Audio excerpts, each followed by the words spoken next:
गावी जायचं म्हणून मी थोडी इमोशनल झाले होते. मिस्टर येणार नव्हते म्हणून मला ते सर्व सांगत होते का नीट जायचं, नीट यायचं गावी, स्वराजकडे लक्ष दे, टाईम टू टाईम स्वराजला जेवायला वगैरे दे, तू पण व्यवस्थित स्वतःची काळजी घे वगैरे असं सर्व मला ते सांगत होते. त्यांना म्हटलं तुम्ही पण काळजी घ्या, तुम्ही पण वेळेवर येत जा वगैरे असं सर्व त्यांना मी सांगत होते. तर ते म्हणाले माझी तू काळजी करून नको, तुझं तू जा व्यवस्थित आणि तू ये नीट व्यवस्थित असं सांगत होते मला ते. हाय, गुड मॉर्निंग. आता मी कोल्हापूरला चालली आहे. अचानक माझा प्लॅन झाला आणि पप्पांच्या गाडीतून चालली आहे मी. तर मम्मी पण आहे, माझे मिस्टर नाही येत आहेत. तर मला पहिल्यांदाच मी त्यांना सोडून चालली आहे, तर मला कसं तरी वाटतं आहे. इथे आम्ही पप्पांच्या गाडीतून जात होतो, पण पुढे थोडी जागा वगैरे नव्हती बसायला म्हणून पप्पांना म्हटलं की बॅगा वगैरे मागे ठेवा म्हणून. असं पप्पा सहसा गाडीतून घेऊन जायला बघत. गाडी स्टार्ट झाली आणि पप्पांच्या गाडीमध्ये खूप भारी वाटते. म्हणजे काय की खूप वर्षानंतर त्यांच्या गाडीमध्ये मी बसली आहे आणि आता ही नवीन गाडी आहे, तर AC वगैरे पण आहे. एवढं भारी वाटतंय ना खरंच. गाडीतून असं फ्रंटला बघा व्ह्यू किती छान वाटत होता आणि पूर्ण रोड रिकामा होता. त्यामुळे असा रोड रिकामा असल्यावर ड्रायव्हर गाडी चालवणाऱ्याला पण छान वाटतं ते खरं तर गाडी चालवायला. आणि नाईट व्ह्यू बघा, नाईट व्ह्यू तर एवढा छान वाटत होता की विचार. Hello, good morning. मी रात्रीच आले, 9:30-10 वाजलेली यायला, पण शूट काय करता आलं नाही कारण खूप गोंधळ होता. भाच्याचा बड्डे होता त्याच्यामुळे काही शूट केलं नाही मी. पाहुणे वगैरे आले होते तर आता सकाळी उठली, फ्रेश वगैरे झाली, आता चहा वगैरे घेते. तुम्ही पण घ्यायला या. हे बघा, बहिणीने चिवडा दिलाय, चहा बरोबर चिवडा, बिस्किट, काय काय खायला दिलंय. ए तुझा चहा कुठे? ही माझी दीदी. हा ना, तुला नाही घेतलं का टोस्ट? बा आईने नाही, मी आणलंय ते. हा, मी आणलेलं आहे ते. चहा वगैरे घेऊन झाल्यानंतर दीदीच्या इथे थोडासा पाण्याचा प्रॉब्लेम आहे आणि त्या दिवशी नेमकं पाणी आलं नव्हतं म्हणून आम्ही तलाव तिथे जवळच आहे तिच्या घरापासून एक 5-10 मिनटावर आहे.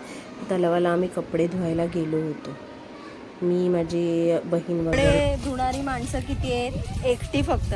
आणि मेंबर किती आलेत तिच्याबरोबर?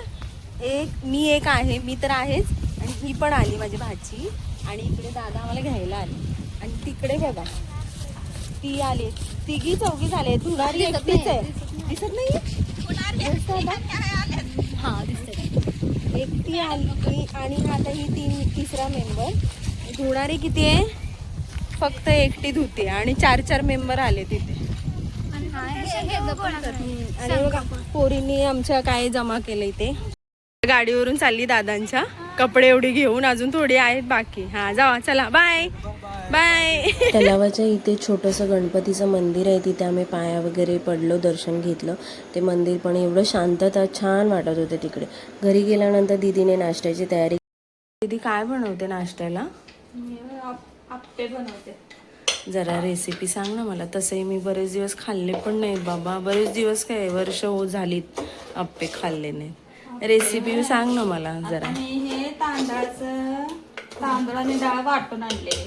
अच्छा, आधीच त्यात मी आता काय भिजायला टाकलंस? इन्स्टंट भिजायला रवा टाकलाय आता मी. अच्छा, आणि थोडंसं दही.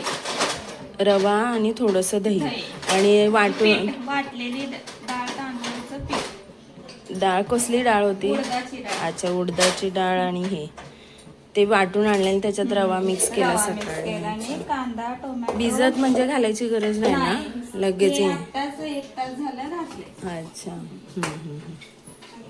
कांदा, टोमॅटो. आणि दुसरं काय मिक्स केलं याच्यात? व्हेजिटेबल मिक्स केले का? कोथिंबीर, जिरे अच्छा, जिरे घालायचे आणि मग हे करायचं मिक्स. सगळं. अच्छा, मीठ वगैरे घालून. हा ना. माझी दीदी खूप छान आप्पे बनवते. तिने जर आप्पेचा बिझनेस ओपन केला ना तर खूप फेमस होईल. खरंच खूप भारी बनवते आप्पे. हे असे दुसऱ्या साईडने पण भाजून घ्यायचे थोडे. बघा कसे गोल मोठर मस्त झालेत आणि टम्मू फुगलेत असे. मी खूप वेळा ट्राय केले पण मला जमलेच नाही ते, काय माहिती का.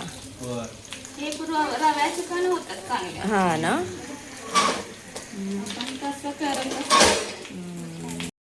छान असे तिने आप्पे बनवले, पोटभर नाश्ता वगैरे केला मी.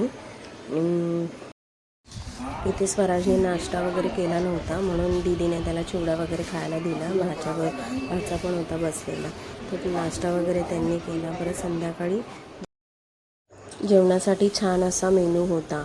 तर आजचा दिवस इथेच संपला. भेटू नेक्स्ट व्लॉगमध्ये. व्हिडिओ आवडला असेल तर लाईक, शेअर आणि सबस्क्राईब करायला विसरू नका. तोपर्यंत बाय.